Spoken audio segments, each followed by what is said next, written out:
We're building Canada into an energy superpower. We started as we meant to go on. On the first day, we canceled the divisive consumer carbon tax, driving prices down on gas by 18 cents per litre. Canada's new government will temporarily suspend the federal fuel excise tax from next Monday until Labor Day. Pour leur élection en tant que nouvelle députée de Terrebonne, Université Rosedale et Scarborough Sud-Ouest. Je tiens également à remercier tous les candidats qui se sont présentés, quel que soit leur parti. Ce faisant, vous avez renforcé notre démocratie à un moment décisif pour le Canada. Yesterday, voters placed their trust in Canada's new government's plan. We accept their support with humility, determination, and a clear understanding of what this moment demands for our country. Afin de répondre aux attentes des Canadiens en temps de rapidité et d'ampleur. Le travail qui nous attend nécessite de la collaboration, du partenariat et de l'ambition. C'est ainsi que nous continuerons à gouverner. Nous travaillerons avec tous les partis et tiendrons compte de tous les points de vue au Parlement. The world is more divided and dangerous. The impacts of foreign conflicts and accelerating technological change are increasingly being felt here at home.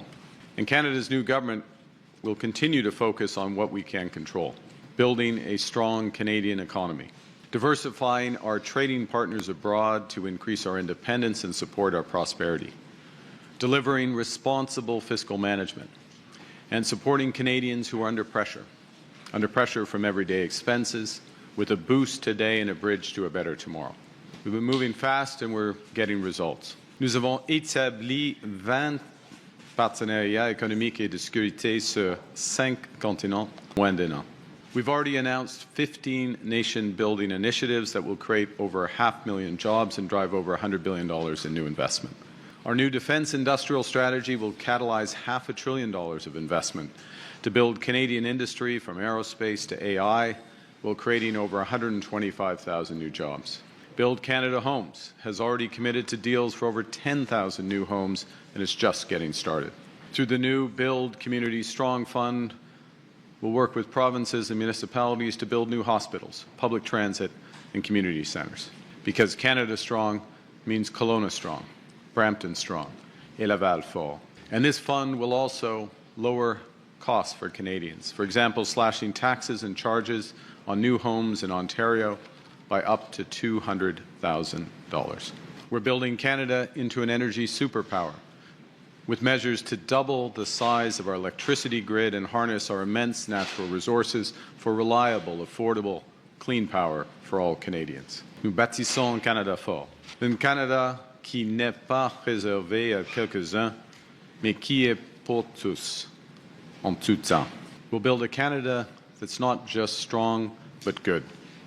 Not just prosperous, but fair. Not just for some most of the time, but for all of the time. We're building big, we're moving fast, and we're just getting started. But we also know that the road ahead will not always be straight. There'll be bumps, steep climbs along the way, and some of the payoffs from these big investments will take some time to be realized. And we know that Canadians are feeling the pressures of everyday expenses right now. We know they need a boost today and a bridge to tomorrow. And that's why Canada's new government has been relentlessly focused on making life more affordable for Canadians. We started as we meant to go on. On the first day, we canceled the divisive consumer carbon tax, driving prices down on gas by 18 cents per litre. We cut taxes for 22 million middle-class Canadians, saving families up to $840. Cut taxes on first-time home buyers, saving up to $50,000 by the elimination of GST on new homes priced under $1 million. More than 12 million Canadians will have more money in their bank accounts this summer, up to $1,800 per family through our new Canada Groceries and Essentials benefit. 5 millions de Canadiens et Canadiennes à faible revenu vont obtenir les prestations auxquelles ils ont droit grâce au lancement de versements automatiques de prestations fédéral. De plus, 400 000 enfants ont accès à des repas sains, tandis que leurs parents économisent $800 par année en épicerie parce que nous avons rendu permanent le programme national d'alimentation scolaire. Grâce à notre nouveau partenariat stratégique avec la Chine, nous mettrons à disposition de dizaines de milliers de véhicules électriques à prix abordable au Canada. Nous avons renforcé la concurrence dans le secteur des télécommunications pour réduire le coût de l'accès à l'Internet haute vitesse pour les Canadiens et les Canadiens, pour vous. Now, we all know that because of the war with Iran, fuel prices have increased sharply around the world, including right here in Canada. So we're taking more action to help build that bridge over short-term pressures. With the Minister of Finance and the Minister of Natural Resources, we're announcing today that Canada's new government will temporarily suspend the federal fuel excise tax from next Monday until Labor Day. We're also removing the fuel excise tax on aviation fuels. This will remove up to 10 cents per liter on gasoline and 4 cents per liter on diesel fuel. Combined with our earlier elimination of the consumer carbon tax, our government will have reduced fuel prices on gas by up to 28 cents per liter. That's real relief for you and your family at the end of the day. Now, to be clear, today's cut to the fuel excise tax is a responsible, temporary measure consistent with what it takes to build a stronger economy, a more affordable economy, combined with sound fiscal management. When Canadians are facing financial pressures, they carefully manage their expenses, and they expect their government to do the same. That's why in Budget 2025, we made responsible choices to save Canadian taxpayers a total of $60 billion over 5 years. We're spending less on government operations so Canadians can invest more to build a brighter future for all. That responsible budgeting keeps your interest rates down, and it ensures we can protect the programs that make life more affordable for those who need it the most, including childcare, dental care, pharmacare, and school food programs. In the coming weeks, the Minister of Finance will present the Spring Economic Update with the next steps in our plan to build a stronger, more independent, more resilient Canada that works for all. En cette période de bouleversements mondiaux, les Canadiens et Canadiennes se rappellent les enseignements de la dernière année. Nous devons prendre soin les uns sur les autres, et nous devons nous entraider. We know we can't control what other countries do. We can control what we choose to do, and we choose to build a Canada strong for all Canadians. Thank you very much, and I look forward to your questions. Merci beaucoup. Thank you, Prime Minister. Merci, Monsieur le Premier ministre. Ça va maintenant passer aux questions. Première question, Jillian. Hi, Prime Minister. Jillian Piper with Global News.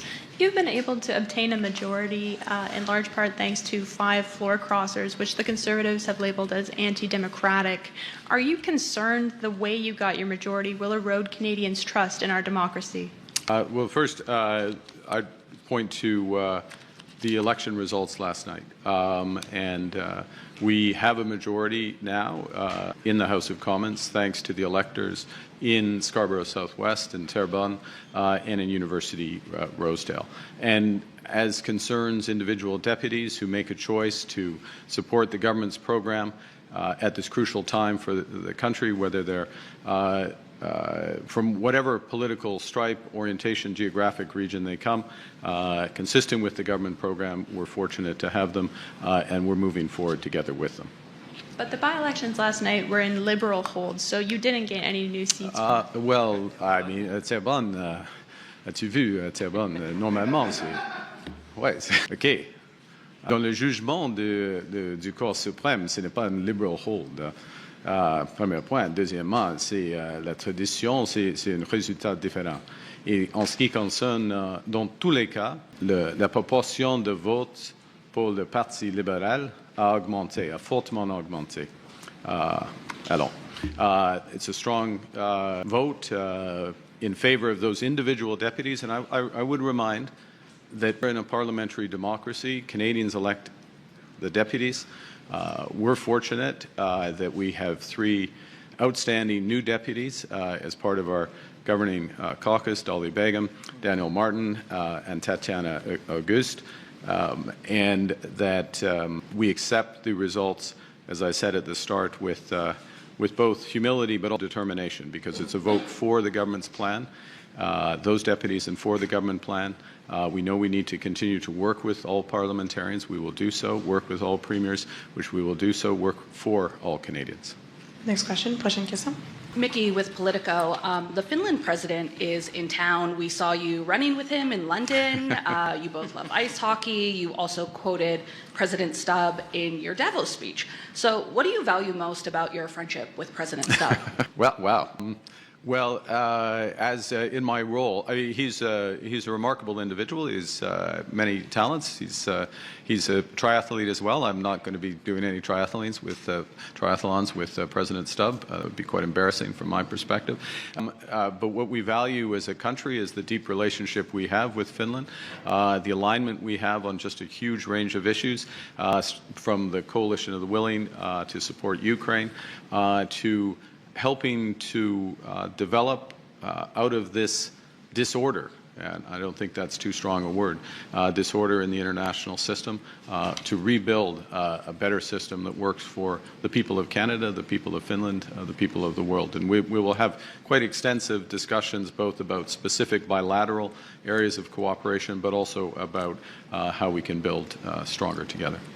Now that you secured a parliamentary majority, do you have the mandate you need to govern, or will you call in an election in response to those who suggest the majority is not legitimate? Well, I refer to my earlier answer. We live in a democracy. Canadians elect deputies. Deputies vote with their conscience and support the program that they see best for their constituents and for the country. We do have a majority now, and that is the product in the last 24 hours of strong support, increasing support for those deputies, the Liberal candidates, in those three ridings. So not considering calling an election? Not considering calling an election. Absolutely. I think very clearly Canadians want government to govern, to take on immediate concerns such as today, which is what we're doing on affordability. And I would note that the first thing we're doing as a minority government is continuing to attack affordability challenges that we know Canadians are facing while we're building a stronger economy. So we have that ability to move forward, and we'll continue to work with Parliament in order to put our plan in action. Monsieur. Prochaine question. Bonjour, Monsieur Carney, Christian Noël de Radio-Canada. Déjà, les conservateurs vous aidaient et ne faisaient pas beaucoup d'obstructions dans les dossiers économiques. Donc, vous n'aviez pas de problème à faire avancer ces dossiers-là. Maintenant que vous avez une majorité, concrètement, quels sont les sujets, les dossiers que vous allez faire, que vous allez accélérer et que vous aviez besoin d'accélérer? Merci, M. Noël, pour votre question. Alors, il y a plusieurs priorités, mais je vais souligner trois. Premièrement, l'abordabilité. Alors, la première initiative, c'est ce projet de loi. Ce sera une Ways and Means afin de réduire la taxe d'accise fédérale sur l'essence et le diesel. C'est le premier aspect. Deuxièmement, nous avons un projet de loi devant la Chambre pour la Maison Canada. Il faut avancer ce projet-là. Et des projets d'accélérer l'approbation, de mettre en œuvre des grands projets de contre-cœur, de côte à côte du Canada. The question in terms of priorities, I'd say I'd highlight three. In fairness to Mr. Noel, it wasn't specifically on economic priorities, but was the preamble. First, affordability. There's this initiative here that goes directly to affordability concerns. Secondly, to accelerate our housing program and our community build program. There's a bill before the House on Build Canada Homes, the structure for Build Canada Homes, which will help accelerate at scale these projects. And thirdly, the large projects. But I'd add one more, si je peux ajouter une quatrième. Et ce sera dans la mise en jeu économique dans quelques semaines. On met l'accent sur Canada, des initiatives afin d'assurer que le bénéfice tous les Canadiens et les Canadiennes. Okay. So we're putting in place, to put it in English, we're putting in place a series of measures. Some will have short-term payoffs. Many will have payoffs in a few years. The bigger projects, the bigger initiatives, we have to change fundamentally our economy to be stronger, more independent, more prosperous. But we want to make sure that those benefit all Canadians. And in the spring, the minister will, in due course, announce the timing for and the initiatives. In that, you'll see more emphasis on taking where we're going with the economy and making sure that it benefits all Canadians. Vous avez maintenant une majorité, vous avez des nouveaux députés, vous avez du temps devant vous maintenant, 3 ans si vous ne déclenchez pas d'élection anticipée. Songez-vous à un remaniement ministériel d'ici l'été et pourquoi? C'est pas dans mon plan d'avoir un remaniement ministériel. J'ai eu la chance d'avoir un cabinet très, très capable. Il y a beaucoup à faire. Et c'est dans un sens, M. Noël, c'est un point en général. On veut gouverner, on veut agir, on veut avancer. Ça, c'est le mandat des Canadiennes et des Canadiens. Oui. Prochaine question. Next question. Good morning, Prime Minister. Kate McKenna from CBC. I just wanted to push you a little bit on that question from my colleague. Some of the things you mentioned, housing, gas tax, major projects, these are all things that have received either rhetorical or legislative support from the Conservatives. So can you advance that you weren't previously able to advance with the minority government? Well, we've had issues over the course of the Parliament where things have taken longer than they necessarily would, where debates have been more performative than actual around debates around substance. I don't want to read the record, although other deputies in Parliament did read into the record their love of cats and dogs and but these are examples. You get the committees, and I ask you, and I say this as someone who testified to committees in front of the Canadian Parliament, in front of the UK Parliament for decades. There is a difference between real testimony, real substance, getting to issues, debating aspects of law, advancing. That's the job of parliamentarians, and showboating. We're going to have less of that. We're going to have more substance. I think all parliamentarians, in the end, will appreciate that, even if it's a change for some of them. Ça c'est un changement d'attitude, de manière, dont le comité, par exemple, une réponse en français ou non? Oui, OK. OK, ouais. Mais il faut écouter. C'est pour vous, monsieur. Mais non, sérieusement, c'est un aspect, c'est un changement de la gestion ou la manière des communautés, d'avoir des débats de substance, de performance. Et on a vu plusieurs exemples de performance en automne, mais c'est le temps d'être sérieux. On va être sérieux. Follow-up? Oui. Some of your bills have been criticized by senators, opposition, for including they call them poison pills. What checks and balances are going to exist for you now that you have a majority government? Some examples might be the lawful access in former C2. Lawful access, you mean the lawful access that's supported by virtually every law enforcement agency in the country. This is an exceptionally important issue. We all know how we increasingly in different channels of communication. The fact is, and I'll give you the example, I just spent a number of hours with Peel Police in their serious crime unit and on their action unit that's working against home invasions, extortions, auto thefts. The biggest they want is lawful access. So this is not, this is, if I may, Kate, which is that this is not a poison pill. These are important issues. And that is a framing, that is an issue that is tying the hands of police forces behind their backs unnecessarily in this time. Now, we will go through processes. Any bill, certainly any bill related to the criminal justice system, with debate in Parliament, with serious committee discussions, not about cats and dogs, but about lawful access, the implementation of it and others. And we welcome that.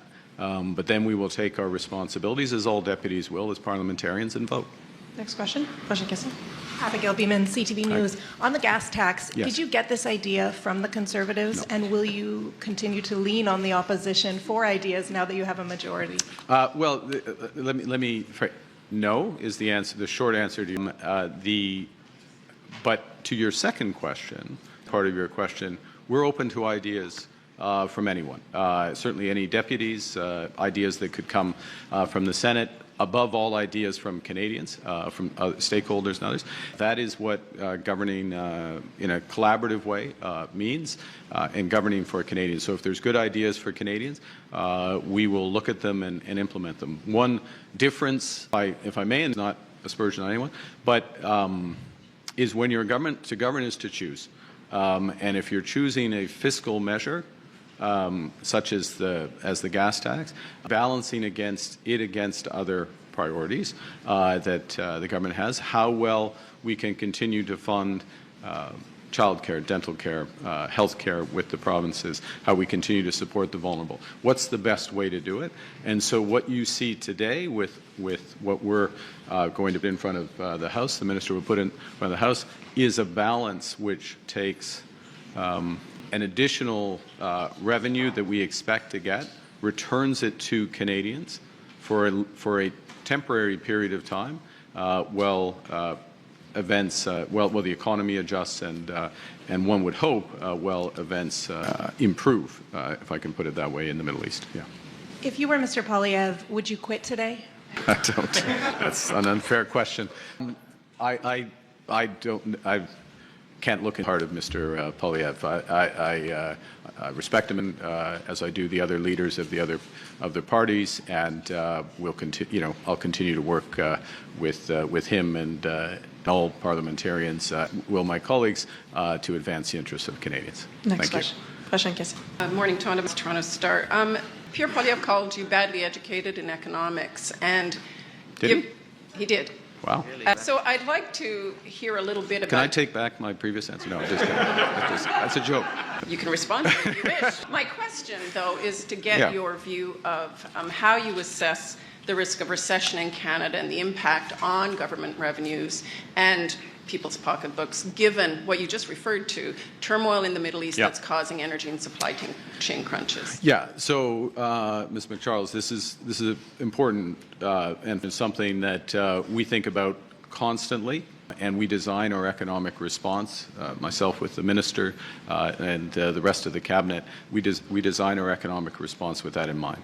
There is an enormous shock in the global economy that is undergoing right now because of the conflict, and we have to assess what's the approach given our core plan and what can we do in the short term. And so we're balancing support for Canadians with the measure today, with responsible fiscal management, and reinforcing the plan to build Canada on housing, on community infrastructure, energy infrastructure, new ports, etc., that is restoring investor confidence, both here in Canada and globally. We're rated one of the most attractive places now for foreign investment. I think we're going to see more of that. That's going to help create jobs for Canadians and keep this economy growing. I wouldn't that literally in the last hour or so, the IMF has just released its forecast for the global economy. Canada is rated by the IMF as the second fastest growing economy in the G7. You will have seen in the last 2 months of GDP data a return to growth of the economy after a short period. So return to growth there, a forecast to be the second strongest in the G7. Clear plan that's addressing short-term issues in terms of affordability, which are real, but also staying the course, reinforcing that investment that this economy needs. And I just maybe finish and hand back, which is that we have to grow this economy to create the jobs for Canadians, and it's absolutely clear, it's been reinforced again by the events in the Middle East, we have to make our economy stronger and more independent. And if there's a unifying theme in our economic strategy, it's strength and independence. And so we'll continue to do that, and that becomes self-reinforcing. And I can tell you, based on you can put an adjective in front of my economic education, economic experience, That is the type of really pays dividends. It compounds to the benefit of Canadians over time, and that's why we're sticking with it. Sounds like you're not anticipating a recession. But no, we expect to be clear. I'll be absolutely clear on that. The economy is growing again, creating jobs. We want it to grow faster. We've got to make these big investments. That's why it's so crucial. That's why we are grateful for the support of the voters in Terrebonne, in Scarborough Southwest, and in University Rosedale. But the expectation, even in the wake of one of the big economic shocks, is that Canada will be the second strongest economy, fastest growing economy in the G7 this year and next, and that is the view of the IMF just released hours ago. Thank you. You talked about accepting this majority mandate with determination, humility and determination. So I would like to know, you addressed the question about not calling election, but I would like to know, are you a one and done majority mandate, Prime Minister? Oh, mon Dieu. Aucune idée. Honestly, no idea. I mean, look, we get, Canadians have placed trust in this government. We have a responsibility to live up to that every day, to implement our policies, the right plan for the country, to grow the country, and we're going to do. Not thinking ahead beyond that. Nor Canadians want us. We're here to do a job. We're doing a job. We didn't go out and celebrate last night. We were working last night on finishing touches on this, other aspects of the spring economic statement, which you'll see in due course. First thing we're doing is focused on affordability for Canadians. We're going to keep building. I'm meeting. Thank you, by the way, for the question about President Stubb. That's an important meeting. It's an important meeting because for our security, it's an important meeting for our relations within Europe. It's an important meeting for Ukraine. And yes, we will play a little hockey this afternoon, so it's important for us because we get to hang out with the Ottawa Charge for half an hour. Thank you. We're coming up on time, so we'll do last question, dernière question. Good morning, Prime Minister. On prend deux questions, Madame Buzeli. Oui. Laura Osmond with The Logic. On the excise fuel tax, how much do you expect this to cost, and why have you decided to go with such a broad measure, which has been criticized when the Conservatives raised it as unnecessarily expensive and difficult to reverse? Why have you decided to go with this rather than more targeted measures for people who need it most? Well, we did, this is targeted within the overall of things we can do around fuel charges. So it's targeted in a couple of ways. One, it's, as I said, but just to repeat for those joining late, if you will, it's until Labor Day, from Monday until Labor Day. So it's a finite period of time, basically a little 4 months. It's an obvious time when Canadians are traveling a bit more. And by the way, I'll just add that the fuel tax for aircraft fuel is also included in this. For domestic flights, it's relevant for that. So that's the first point. It's targeted. It is the provinces also have excise taxes on fuel. So ours is 10 cents. Gasoline, the provincial average is about 13 cents. That's obviously a decision for provinces whether or not they want to do something targeted. And when you look at, again, have a balanced approach, and we don't know exactly where, obviously, energy prices are going to be, but the cost of this measure, Minister, is about $2.4 billion. So it's this is a big decision. It's a fiscal expense, and so given the situation, the Canadian economy, where the Canadian economy is, where commodity, a little more than we expect the uplift from the growth and the economy, but it's basically a recycling of higher money that we expect to get in. We're not assured of that, but higher money to get in and back to Canadians. So in that regard, in our view, and this is why we spent time on it and very deliberate about it, we didn't just say get rid of all taxes on gasoline and let's spend $9 billion as if we can, as we're not in government. It's actually what you do say when you're not in government. But when you're in government, you have to choose, you have to balance, and balance we've struck.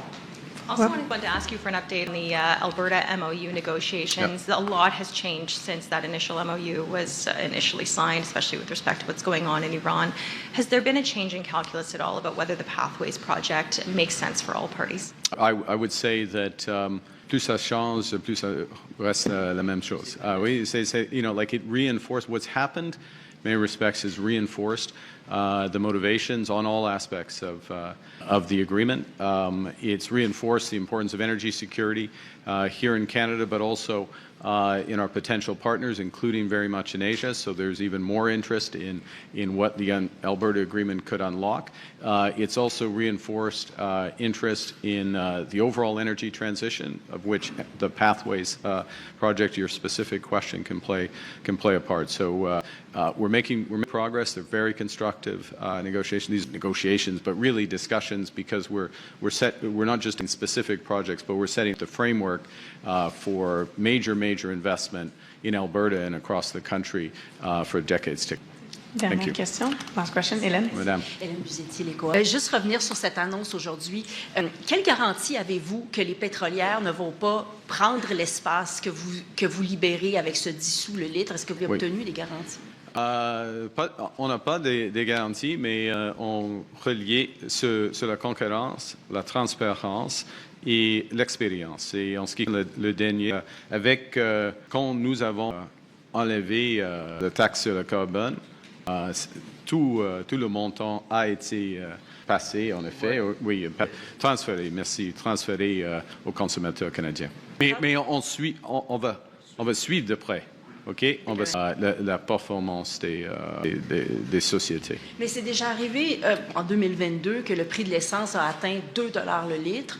Si cet automne, après la fête du travail, le prix est encore élevé, comment vous allez faire pour la remettre, votre taxe? Est-ce que vous n'êtes pas coincé? Non, on n'est pas coincé. OK, on commence par dire on n'est pas coincé. OK, on aura du temps afin de faire d'autres choses, d'autres initiatives afin